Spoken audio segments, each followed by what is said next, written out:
বারবার জন্য কর্তৃপক্ষের কাছে এসে অসহায়ের মতন ফিরে যায়।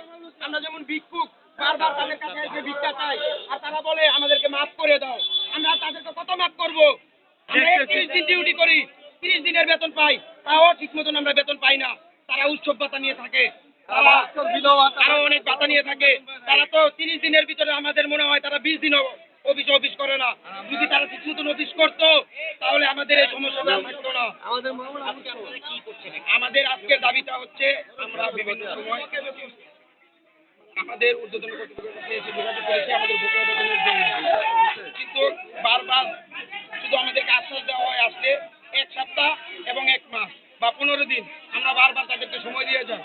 ইতিমধ্যে আমাদেরকে না হলে 10-12টা তারা সময় নিয়েছে ডেকে নিয়ে, কিন্তু আমাদেরকে তারা বেতন এখনো ক্লিয়ার করে না।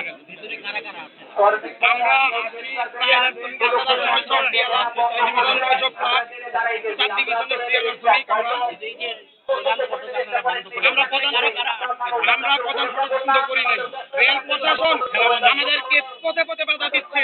আমরা কর্মসূচি, আমাদের শান্তিপূর্ণ কর্মসূচি, অবস্থান কর্মসূচি, আমাদের কোনো ভাঙচুরের কোনো কর্মসূচি না। আমরা এখানে আসছিলাম আমাদের পেটের দায়ে, কারণ আমাদেরও পেট আছে। তারা যেরকম ভাবে যে তাদেরই পেট আছে, আমাদের পেট নাই।